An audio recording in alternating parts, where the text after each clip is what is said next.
Well, hello there, and welcome to episode 51 of the Rock Podcast. For those about the pod, we salute you. In this episode, we look at the letter H in the A to Z of rock. We've got latest rock news, we've got some new releases, we've got Book Club of Rock. And of course, we've got everyone's favourite item, Hidden Gem Time. So without further ado, here he is, my podcasting partner. Here's Brian. Hey Matthew, how you doing? I'm okay, thank you. I'm doing all right, thanks. How was your holiday? It was fantastic. Thanks for asking. Did you go anywhere nice? I went to Canada for a couple of weeks. Oh, Canada. I told my wife that we were going for a holiday, but secretly it was a Rush pilgrimage. We went to the Toronto area. No, we had a seriously fantastic time. So a lovely place, Canada, lovely people. The only problem with Canada, however, is that cannabis, marijuana, is legal there. And that's not a problem for some people, of course, but there's the constant whiff of it in the air, which is, it depends on your perspective, but it's not the best thing necessarily. It's great. No, lovely people, lovely kind of culture, let's say. And I visited, when I was in Toronto, I visited a few Rush, if you like, landmarks. But however, before that, Brian, I've told you this story, but I'm going to tell everyone else. We were at Gatwick Airport, which is just south of London. For those that are not familiar with the geography of Great Britain.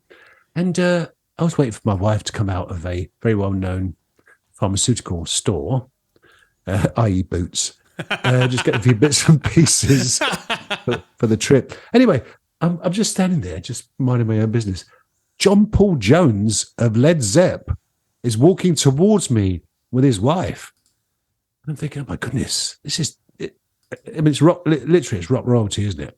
I mean, we've met a few people over the years, but John Paul Jones, Led Zepp. Anyway, so I went up to him and said, look, excuse me, Mr. Jones. And he was very gracious. He just gave me a little wave, a little smile, which said, thank you for approaching me. I don't really want to talk to you, but I appreciate you recognizing me all the same. Gave me a little wave and a little smile, and off he went. And I thought, I'll take that. I'll take that from the bass player of probably, in my opinion, the greatest rock band that's ever existed. But apart from that, Canada was great. Did a Rush kind of pilgrimage, if you will. We went to I dragged my wife at 10 o'clock on a Tuesday morning, quite a walk from our hotel, to the Ontario Legislature building. It's true. She didn't grumble, actually. She was like, yeah, okay, fine. And which is and I'll put a picture on Facebook. I've already done it, I think, which was it was used for the front cover of Moving Pictures, one of the greatest Rush albums ever. We went to Massey Hall, where All the World's a Stage was recorded. Went through Hamilton, went through St. Catherine's, where Neil Peart was born and where he grew up, and so on. And the funny thing is, you people talk to you in Canada. Hi, you from Britain? Yeah. And why are you here? And then you talk about holiday, and then it turns out most people that we spoke to had some sort of connection with Rush. We spoke to someone, and they were saying, Subdivisions should have been filmed in my school in Scarborough, which is just outside of Toronto, but it was recorded in the other school. Someone else we met in a bar said, oh, my dad sold them a car each, and all that sort of stuff. But it's great. It was great, Brian. Thanks for asking. Hey, you want to test that theory out when you go to Vancouver? Can you imagine going to Vancouver? Would it, our Rush, the Rush of Toronto, nicely sealed off, and then is Vancouver all for the Bryan Adams? No, I was thinking that, strange enough, when I was there, because I imagine there's a kind of, you can do a sort of pilgrimage in Vancouver, because there's that famous studio that I think Bryan Adams owns, that obviously he's recorded in, and AC/DC have recorded in. Do you remember the famous story about seeing them, outside having a cigarette, while they're recording, and all that sort of conspiracy theory stuff a couple of years ago? So yeah, I think, Vancouver's on my list. I think next time. It's a long way though, Vancouver. It is. You've been there, of course, haven't you? I have been, and I purchased a Bryan Adams album in.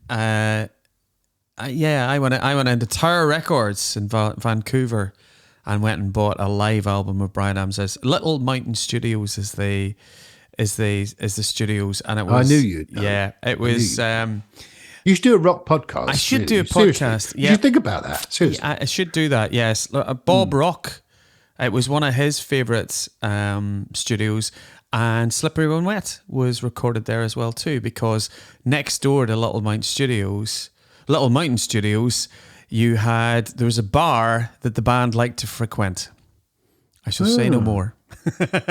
Yes, indeed. Yes. Anyway, yes. It was great. It was. But before you went on a holiday, yes, we went to Steelhouse Festival. We did indeed. Yeah. What are your memories of that festival, Brian? The weather was changeable, Matthew. Changeable is a very kind way of looking at it. It was a great. My memories of it. The first thing that comes to mind was how good was the Sinners without Ginger Wildheart. Amazing highlight of the weekend for me. Amazing, fabulous. Really good. Did a few covers, didn't they? Dirty Water by Status Quo. Yeah, that was a highlight. And Willing by Little Feat. Yeah. Which is a well kind of, it's quite a kind of, open mic classic, as it were. But they were great, weren't they? And Sam from Wayward Sons and Black Star Riders sat in on guitar with them. One of the tallest men in rock. Probably it's between him and Mick Fleetwood who the tallest man in rock is. Yeah, he's one of my wife's favourite, actually, Sam Wood. Do you remember a couple of years ago we were at Steelhouse, and I got a picture of him with me, obviously, not just him on his own. And he was like full on rock star, and I was just like I was going fishing. It was very embarrassing for me, not him. He was lovely, wasn't he? Yeah, but I think the festival itself, it kicked off so well on Friday because a band that I know you champion a lot and love is the Karma Effect. Mm-hmm. They were on the bill. Dan Byrne kicked the whole thing off, who the former vocalist in Revival Black. When Rivers Meet, they were good. They're sort of sultry blues, sort of that resonator. Slinky. Slide. Yes, Slinky. I think, good vibe with that band. I like them. And Chris Barris, the man with the muscles. Yeah. And his million guitar. tattoos. Yeah. Yeah. So he always gives 100% though. He's a good performer. I like him. Great band too. He was good. So the Friday kicked it off very well. And then we had Saturday. And for me, Saturday was a great start with Dead Man's Whiskey and then Austin Gold, who I love. Austin Gold. It's the things you learn is that nobody in the band's called Austin. They're not from Austin, and nobody's called Gold. So it's a made-up name. But they were early doors in the bill, and they were excellent. I went off for my customary snooze. Yes, indeed. Yes, you did. And I missed the damn truth. Yeah, they were great. They're from Canada. There's a Canadian vibe there going through things. Yeah, excellent. A bit of a Janis Joplin vibe going on with the singer, but fantastic band. Before we go to that, actually, there wasn't a dry eye in the house or on the field with Dead Man's Whiskey when they do a song called Make You Proud, which is, tearjerker. It's about do you remember it's a song about the singer's mum who had a brain tumour? She's okay now, thankfully. Yeah. But oh my God, the way he describes it, and geez, as I said, there wasn't a dry eye in the house. Or was it just me? Florence Black, they pop up everywhere. They're a good band, aren't they? Three-piece from Wales. Do their obligatory Bread Fan cover. Obviously heavily influenced by the magnificent Budgie. They're a good band, aren't they? They're going to be big as well. They sounded really good. We've seen them a couple of times, and they're just getting their own material is quite strong, and it's obviously very riff laden. But I thought the singer, a singer and guitarist was really, really good. They set it up really, really nicely for those damn crows. Yeah. Before then, we had Black Spiders, of course. I thought were excellent. I've been to 4 festivals that Black Spiders have been at, and I hadn't really ever sort of seen an entire set there. So I made the effort. They were great. I enjoyed them. Very energetic. But you're right. Absolutely. You're right. Those damn crows are fantastic. The usual magnificent kind of. I'm surprised they weren't headlining, to be honest with you, but they were brilliant, weren't they? They were, and I've come quite late to Those Damn Crows as a band. They were excellent last year at Stone Dead. I thought they were, again, they were special guests on the bill, and I thought they were the band of the day, personally. And their new album's out, and the crowd warmed to him. I have to say, if you were looking around the venue, the amount of merch and people wearing Those Damn Crows T-shirts and hats and everything, it was a Those Damn Crows crowd, and they played brilliantly. Singer just gets better. Absolutely. Well, not surprising. I mean, right in the heart of Wales, they're only from down the road, aren't they? A bit like the Florence Black guys. Okay. And then Airborne finished the day off. They're pretty special, aren't they? I mean, they just give it everything, don't they? I mean, it's everything. There's Lemmy's Bar. We talked about it in the context of Made of Stone, where they headlined as well, strangely enough, the week before. But, they give it everything. There's so much energy, so much sweat. Yeah, and Joel was wearing he was wearing a boot as well too. Looked, he had an accident on his right leg, so he had his jeans cut up, and he had his black boot up, and he wouldn't have noticed, and running around, and and even jumped up onto the back of the Marshalls and did his guitar solo bit. So and they played through the rain. Saturday night was a tough night for the audience, but they were they were hilarious. It's AC/DC on steroids, as far as I'm concerned. Well, absolutely. However, talk about rain. I mean, it was a start of what was a deluge on the Sunday. I mean, it's very weird, actually, because the setup at Steelhouse is there's a stage, there's about 40-foot space, and there's a kind of a canopy, which is there largely for people to kind of shelter from the sun, have a little sit down and whatnot. But everyone was kind of huddled in there, weren't they, trying to keep out the rain? And it was very weird when Troy Redfern came on. About midday, I think it was, something like that. And there was a few diehards on the barrier, and there was the majority of us huddled in this tent. Yeah, we brought ponchos, which still weren't enough, were they? Really? I mean, and I'd say I struggled with the weather on the Sunday. The bands were great, though, weren't they? They really good performances. I have to say, if I was playing Matt at an outdoor festival, and there's a few people round the front of the stage, and then everybody's like 100 foot or 50 feet back in a tent, all nicely warm. Kira Mac, I thought they did very, very well to try and connect with the audience. The Vintage Caravan, I've not seen them for a while. They're very Hendrixy, psychedelic. They were quite groovy, weren't they? They were. They were Scandinavian, so they were kind of cool. They were sort of like, hey, yeah. It was like a summer's day for them, wasn't it? Lashing down with rain. Yeah, and probably for me, controversially, I think the band of the day on the Sunday was The Answer. Me too. I have to agree. They're brilliant, weren't they? Yeah, Cormac was great show. Yeah. Yeah, fantastic. Yeah. Elegant Weapons were good. Fronted by Ronnie Romero and with Richie Faulkner on guitar. We love Richie. Good. Yeah. Pretty solid kind of, heavy metal sort of set. Didn't do any Priest numbers, unfortunately, which we're looking forward to, but pretty good all the same. Most songs off their album, which we talked about a couple of episodes ago. Yeah. And then the weekend was finished by Blackstone Cherry, who were, again, magnificent. Put a great performance in. And that was that. But it was pretty grim on that Sunday, wasn't it? Gee. It was grim on the Sunday, and then we dealt on the Monday morning with this psalm. It was just the mud. Boys and girls, if you're ever at a festival and it's raining on the Sunday night, go home.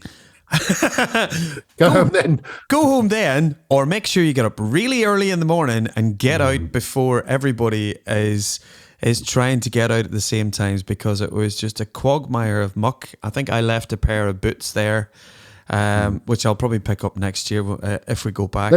Those high-heeled ones, I think, they're quite nice, though, weren't they? Leopard print ones. Yes. Suited you, though. Yes, exactly. But it was great. Well organised as usual, and The one thing we say about Steelhouse is they do look after the punters in terms of great showers. The food vending was excellent. Even in the morning when you're standing in your shower for an hour and a half or whatever, there's a little coffee place where you could have gone and get a bacon roll, and there was lots of specialist vendors as well too. I know I went to see Ollie Brown, who's a guitar player. He's now got a nice sideline in bespoke jewellery, and you spent some time Kenny's with Vinyl Kenny. Vault. Yeah, big shout out to Kenny's Vinyl Vault. Bought a few albums from him. I thought they were albums actually. It turned out to be 12-inch singles, but whatever. You didn't spend an hour and a half in the queue in the shower. You spent an hour and a half in the queue. For That's true. That's true. Yeah, that's true. That'd have been an excessive shower. I can imagine people waiting. Bro, this guy's been in there for an hour and a half. What's going on? Is he all right? I know you like, a bit of you time, but an hour and a half in the shower, right? That was Steelhouse. Absolutely. See you next year. So, Brian, when I was in Canada, sadly, one of their own, the great Robbie Robertson, passed away at the age of 80. I know you're a big fan of Robbie and the band. I love the band. Yes, the band kind of started a genre in the late 60s. That's kind of Americana, and pretty much most of the members of the band. It's pretty cool when you're the first band that calls themselves the band. I know, exactly, yeah. The band called themselves the band after the Beatles and the Stones were formed. Anyway, so Robbie Robertson, Levin Helm, amazing band. In the late 60s, this is how much the band were revered, Matt. Eric Clapton, after Cream dissolved as a band, Jack Bruce and Ginger Baker, Eric Clapton went to Woodstock where the band were living and rehearsing and recording, and he kind of went to see the band to see if he could join as rhythm guitarist. Oh, really? He wanted to join the band, but he was so quiet and so reserved, and he held Robbie Robertson in such high regard. He couldn't ask, so they kind of became friends. So so Robbie Robertson and the band, phenomenal. For those of you, his career kind of split into three parts. All of the work that he did with the band, we'll put some tracks on the playlist, Matt. But he wrote The Wait, the night they drove Old Dixie down up on Crickle Creek, and then the band finished with for a lot of people, the rockumentary of all time, which was directed by Martin Scorsese, which was The Last Waltz. And that was going to be, the band's last ever, last hurrah. And they invited, lots of contemporaries, Joni Mitchell, Neil Young, Eric Clapton, Van Morrison. Loads of people came along to play, and that was the band done. Then the middle part of his career, he worked with Scorsese, and he did a lot of movie soundtracks. So great films like Raging Bull with De Niro, King of Comedy, even The Wolf of Wall Street. He did a lot of movie scores, and he had a brief solo career. And for those of us, we all know the amazing track. His solo hit, which is Somewhere Down the Crazy River. So an immense talent and legacy that Robbie leaves behind. Love him. And love the band. Absolutely. So in other news, recently Mick Jagger turned 80, and it coincided with, and we love a statue, don't we, on the old podcast? We do. We recall the famous Freddie Mercury statue, which looked more like George Michael.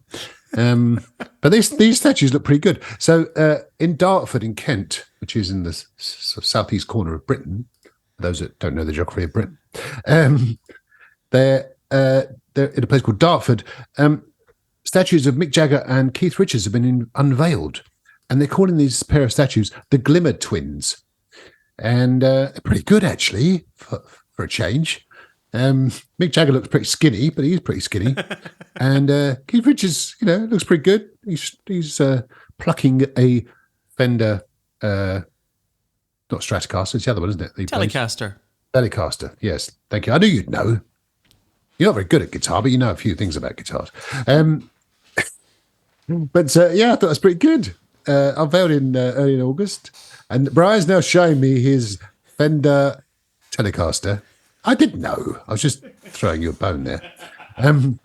It's great. Commissioned by Dartford Borough Council to celebrate two of its most famous former residents. Did you know, Brian, by the way, unrelated or related in a way, Mick Jagger and I got the same A levels, exactly the same A levels, exactly the same grades. You're kidding?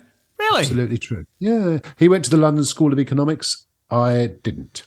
I went to the University of Hertfordshire. But enough about me. That's too much PII. But, that's right. Yeah, shows we've got exactly the same A levels. English and history. In case people are wondering, well, what were they then? My wife does that. What were they then? Tell us. Tell everyone. Anyway, I might go and see that. It's not far from me, actually. Those lovely new statues. Take a photograph. I might do, actually. Yeah, I might do. Yeah, I'll send you a picture. Send you a copy. Right, moving on. So, moving on. Have you ever wondered, Matt, what Metallica would sound like if their music was played by ZZ Top? Often, Brian. I mean, numerous times. I lie awake at night thinking that occasionally. Do you? Well, no. the wonderful world of YouTube, and there's so many artists out there who do reinterpretations of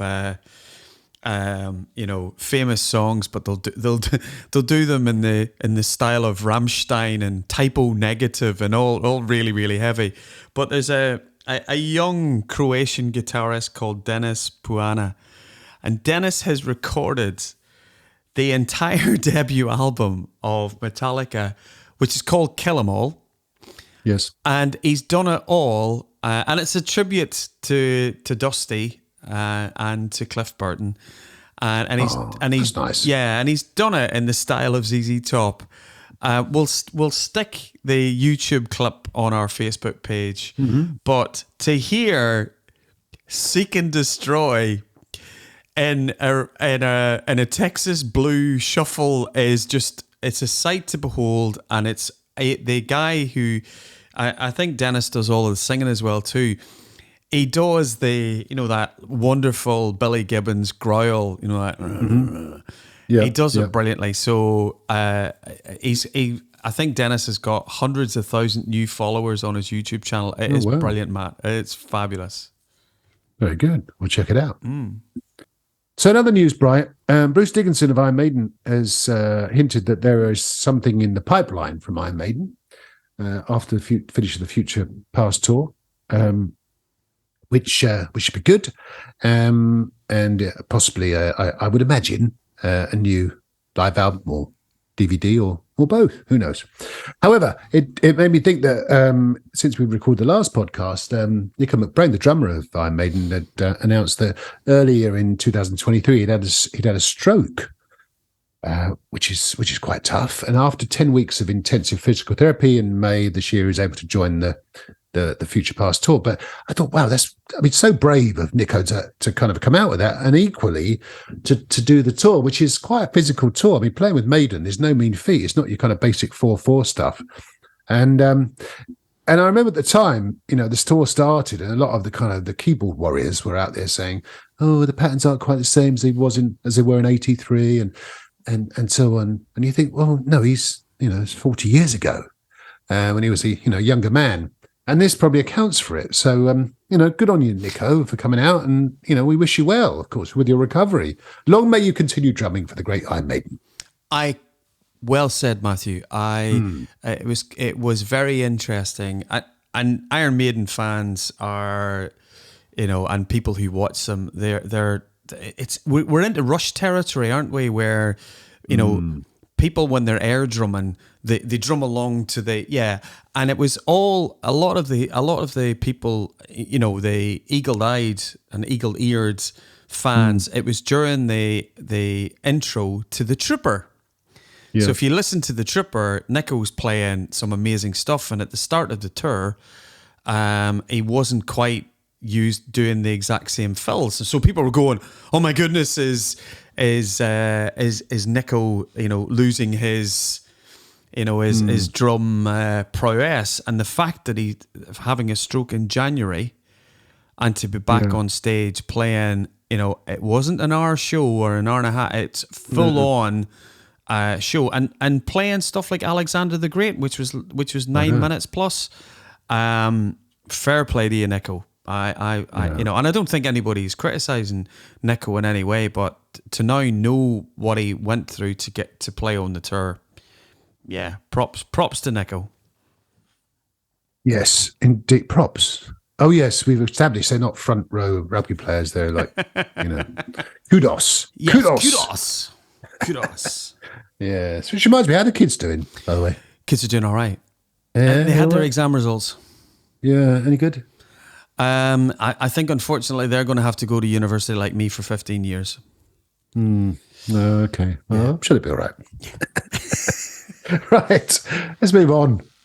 So, Matt, where the phenomena in I don't know if it was in the 90s or the 2000s, where do you sit on the Guitar Hero game thingy? Where you had this little plastic guitar and you played along.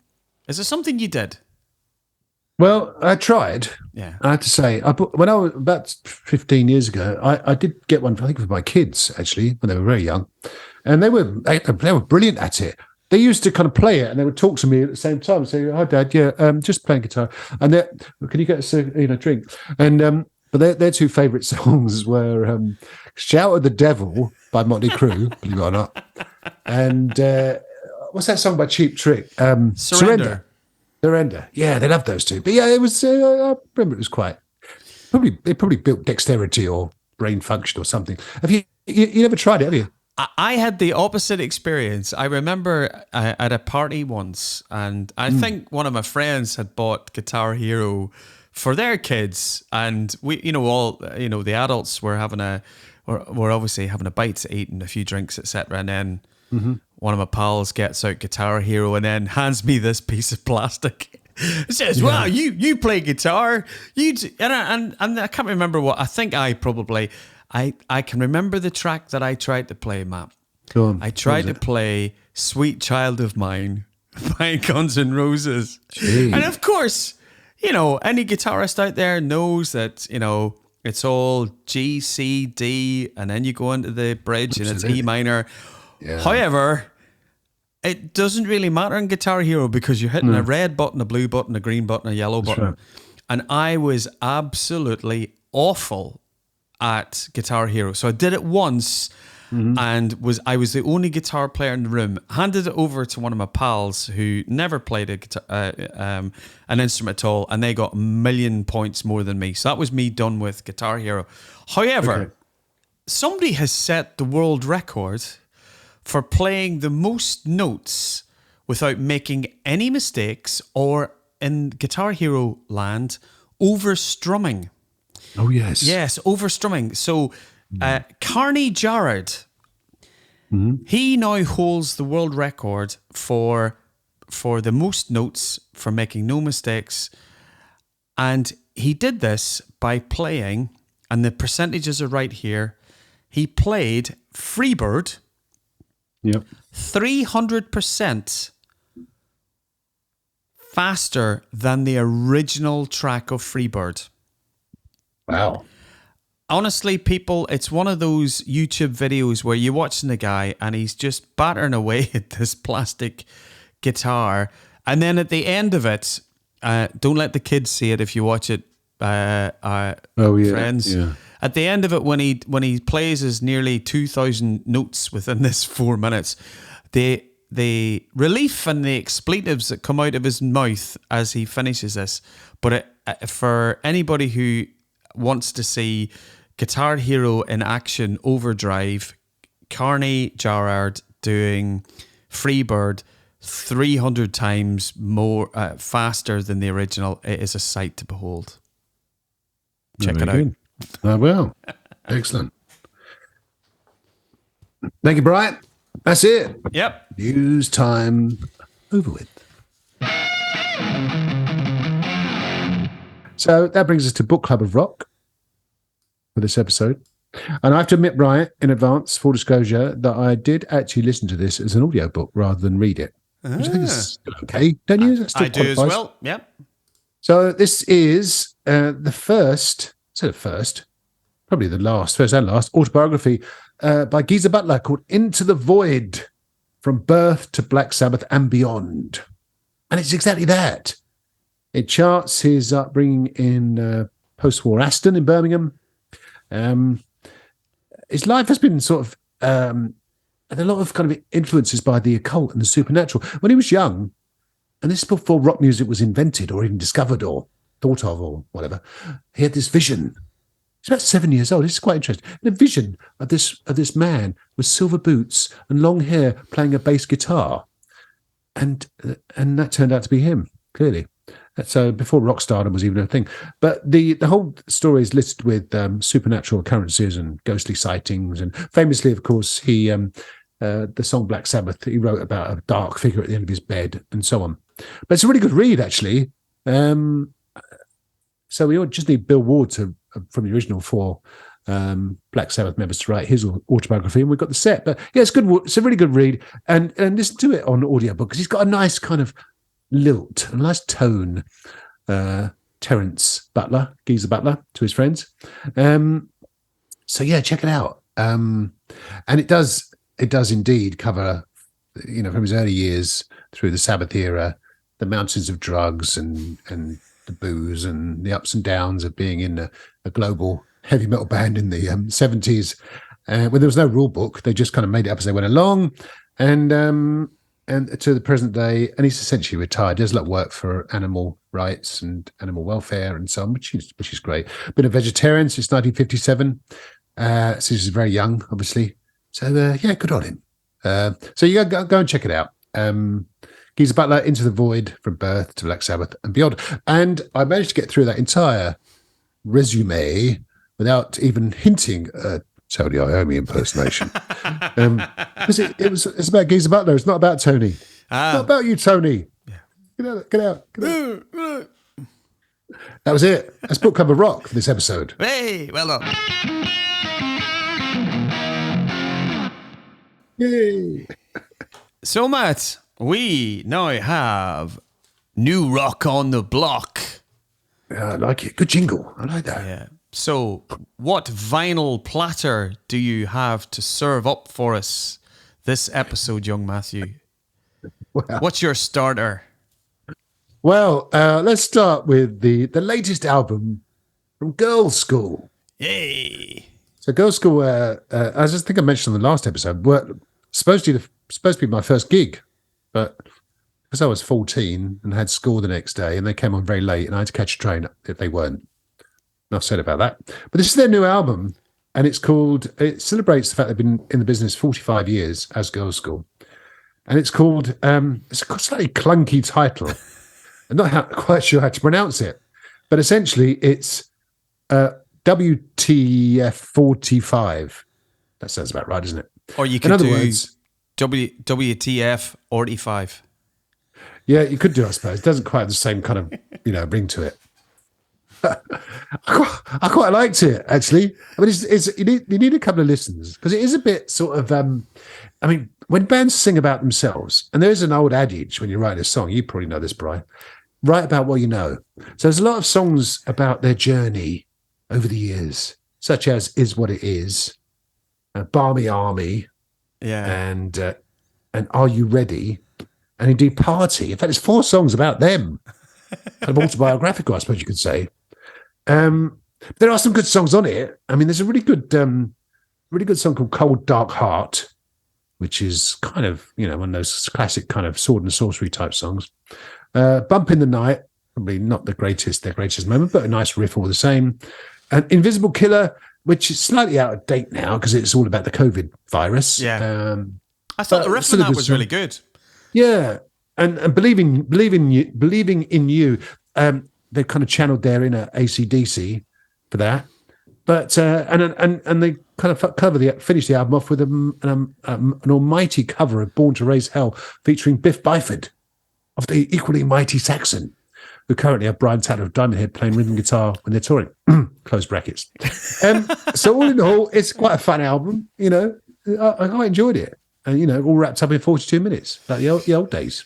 Yep. What did you think, Brian? They could have recorded first of all, the production on the album is excellent. I thought it was really, really well produced, because there was a punkishness to Girl Skull, and when I was listening to it, and I thought, do you know what? If Avril Lavigne was to ever do a rock album, like a kind of rocky, punky album, this is what they would sound like. I just had visions of Kim and Denise, Jackie and Tracy.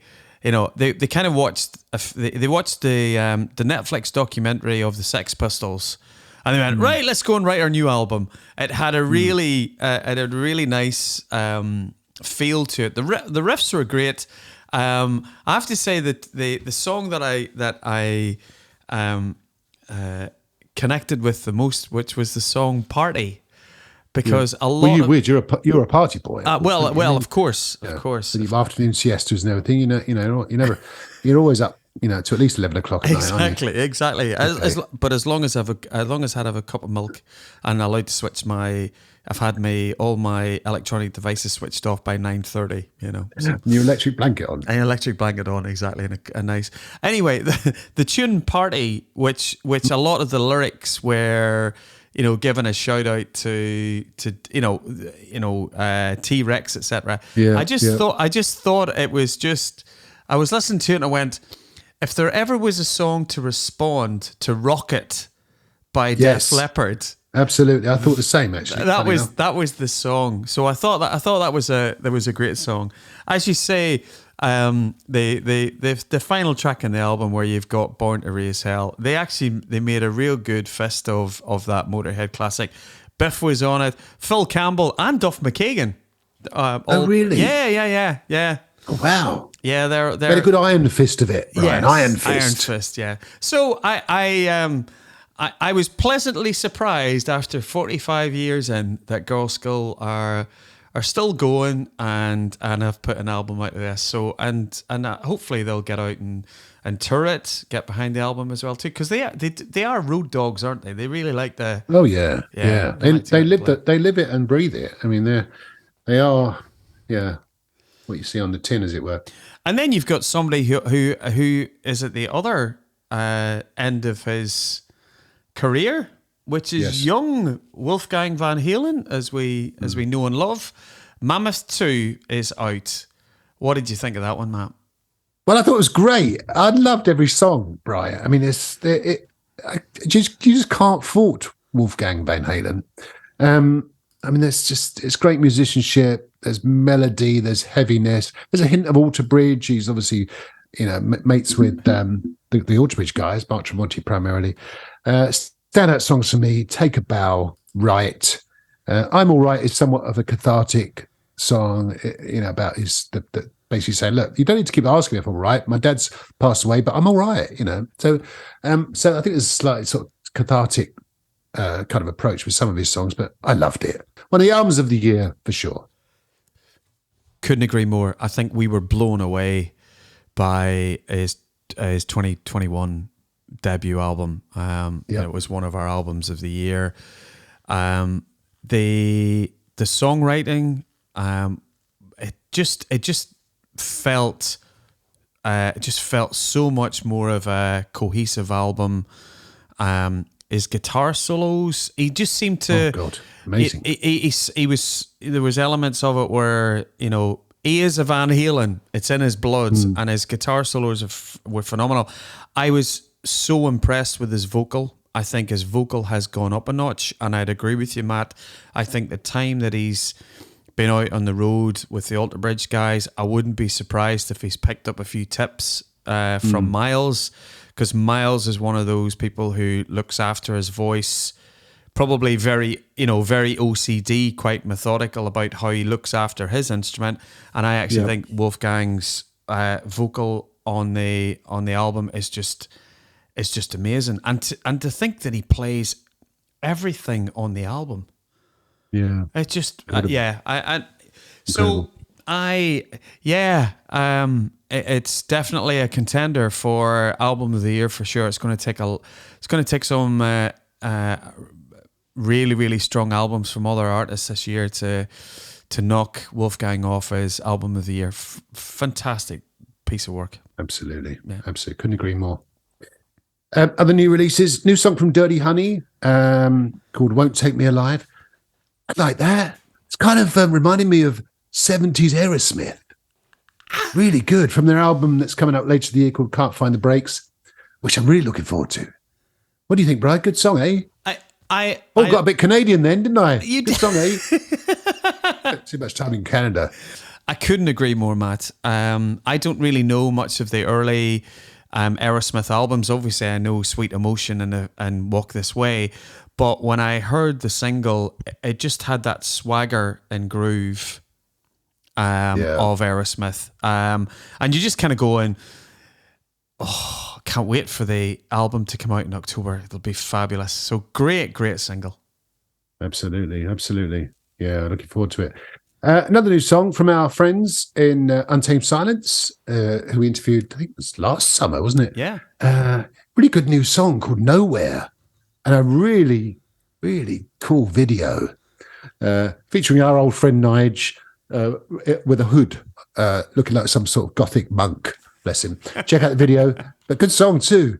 Quite dark, but and quite lengthy. I mean, an epic. But check out Nowhere by Untamed Silence. Hopefully that leads to maybe a new album. Certainly, great new music from them.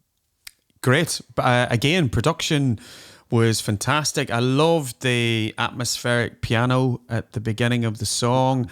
And then we went into, heavy riffs, quite Sabbathy in terms of the depth, and Debbie's vocals were excellent. So great tune. Yeah. Hopefully it's this, as you say, hopefully maybe more EPs coming out, possibly a full length album. But great song. Nowhere. Indeed. And then finally, Trevor Rabin. Oh. You like this one, didn't you? A new song from him off a forthcoming album, another album due this year, an album called Rio. A song called Big Mistakes. Not for me, I'm afraid. Bit too proggy for me, if I'm honest. But you must have liked it. Matthew, I've bought the single. I've pre-ordered the album. Okay. It is classic Trevor Rabin era from Yes. For those Yes fans, for the era, if you like the Talk album in particular, maybe Big Generator. Trevor's playing again. He's like I don't know whether you would call him a latter day Wolfgang Van Halen, but he's a multi-instrumentalist like Jeff Lynne. He plays everything. The drums are the only thing that Trevor doesn't play on this track. The track is Big Mistake. It is just fantastic. If you like Owner of a Lonely Heart, that type of Yes, you will love Big Mistakes. It is fabulous. And my single of the episode, this one, it's Brian's banger. All right. Is that a new thing you just coined? I've just coined it. Like Sunday Morning Rock. Brian's banger. Copyright 2023. So that brings us to H in the A to Z of rock. What you got for us, Brian? Heavy metal. Oh, yeah. Mic drop. It's interesting. There's a lot of people kind of wonder what the derivation of heavy metal is. Of course, it was first mentioned in the song, I think, in Born to Be Wild, wasn't it? That's right, yeah. And I think it was possibly some journalist in the 60s. We should have researched this a bit better, actually, but certainly it's mentioned in Born to Be Wild. Heavy metal. I mean, that's why we're here, really, I suppose, aren't we? In a way, and hard rock and heavy metal. Put them side by side. Put them side by side, and then there's two things that go together, Matthew, in my view. Head banging. Yes. And what else do you require when you headbanged? Well, head primarily. Hair. Yes. Well, it's a good shout, actually. I mean, I think we're of a certain age now where our headbanging is a bit more sort of, gentle. And you still have a little nod. No, it's nod banging. But it's funny. I'd researched because I like to find out the derivation of some of these things. But I was reading on the internet, which you can always trust, of course. Rock stars have rock stars. I'm going to quote actually. I don't know what the source is, but rock stars have long hair for lots of reasons. The Beatles paved the way apparently with their anti-establishment sort of sentiments during the 60s. Long hair can help to create an air of mystery and rebellion and basically non-conformity.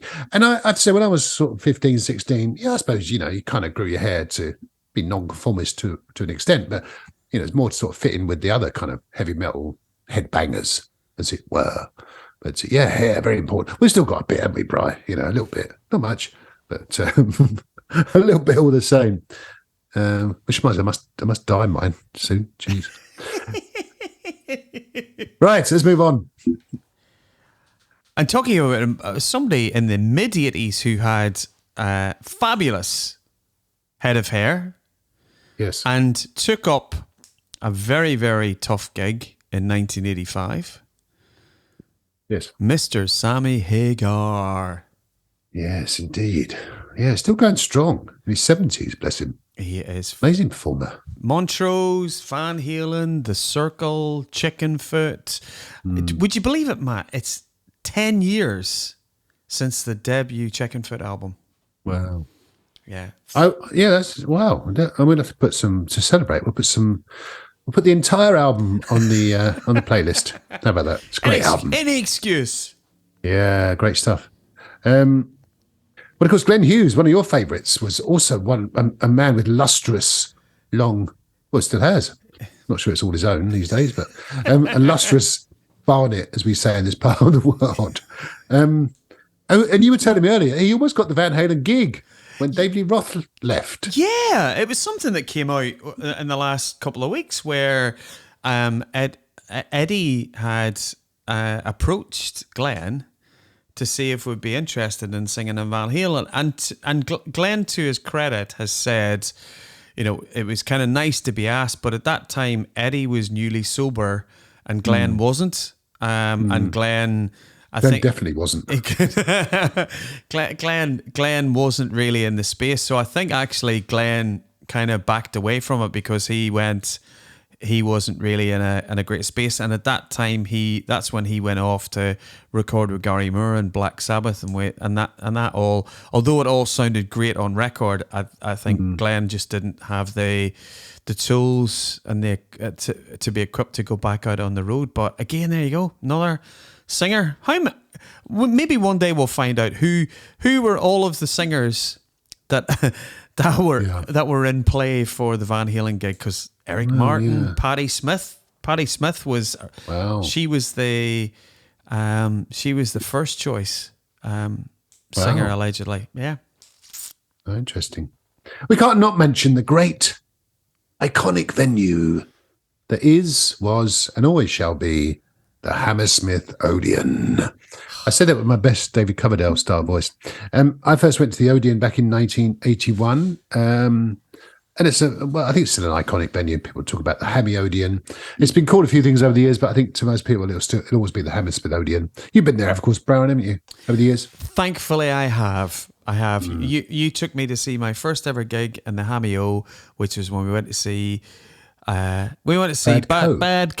Co, and you you said, yeah, come to London. Mick Ralphs will be there. He'll turn up. He'll always turn up. And I went, yay, he will.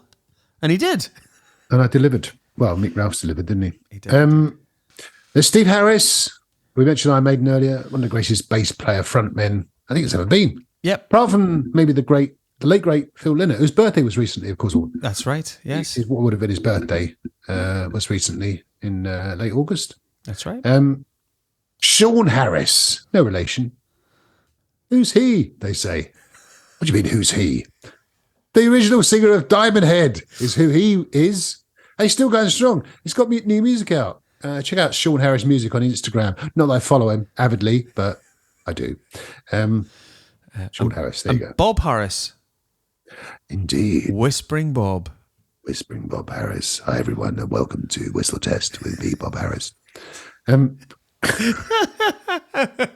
Great stuff. Hailstorm, Hootie and the Blowfish.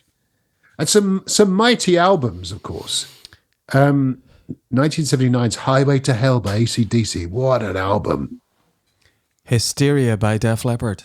Absolutely. And Heaven and Hell from 1980 by Black Sabbath. The first album to feature Ronnie Dio, and one of the greatest albums ever recorded. Have we got any more? And the Cars with Heartbreak City. And of course, we can't forget Heart. From all the way from Seattle, started in the mid-70s, and to an extent still going strong. We long for a Heart reunion. I'm not sure we'll ever get one, but fingers crossed, but a great legacy all the same.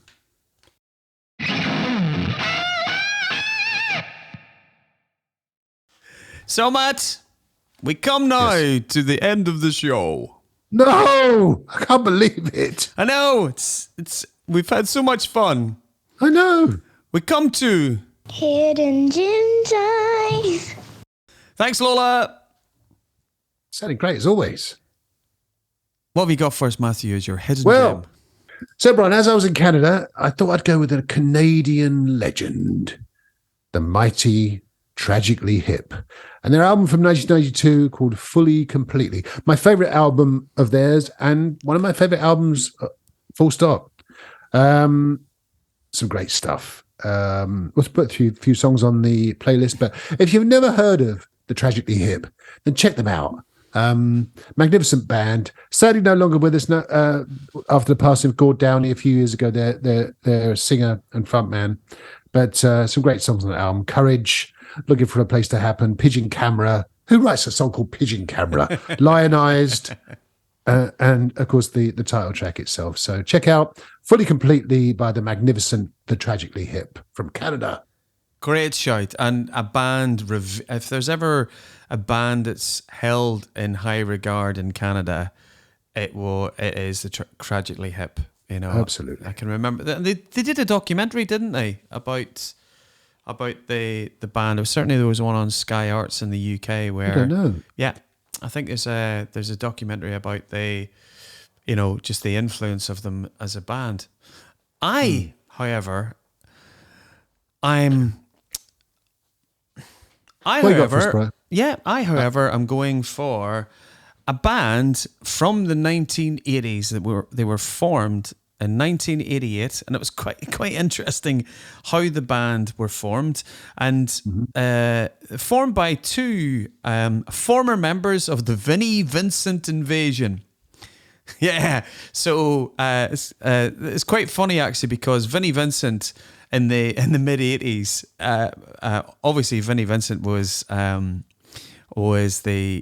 lead guitarist after Ace Frehley in Kiss, and when he left Kiss, he formed the Vinnie Vincent Invasion, and he put a band together. And I always remember, it was very pink.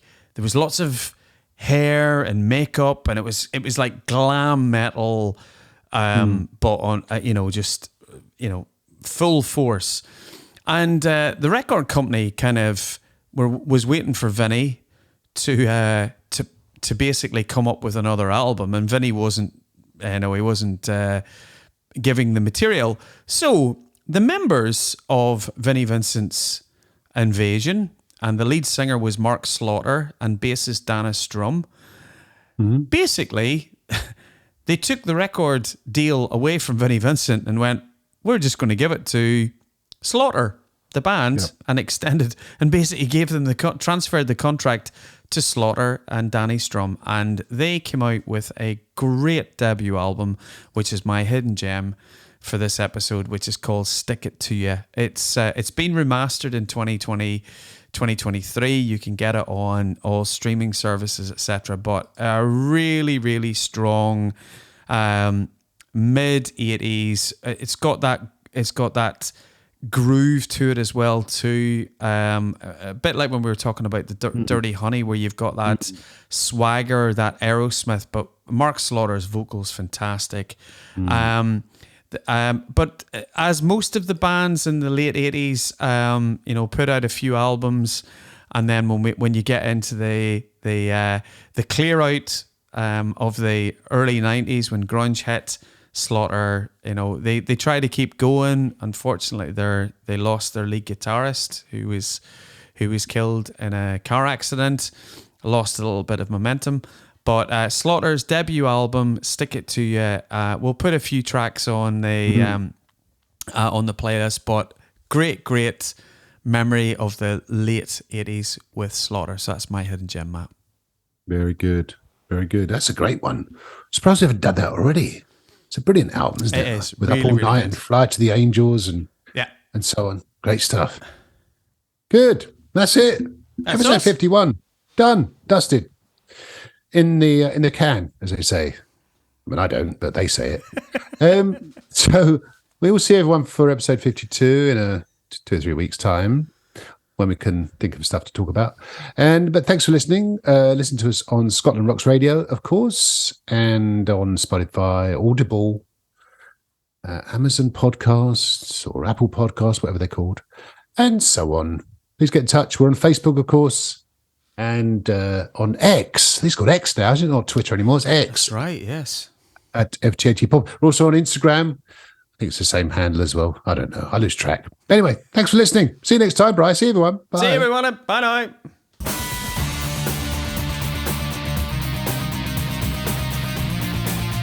That's About the Pod. We Salute You is a Maylie Rogers production.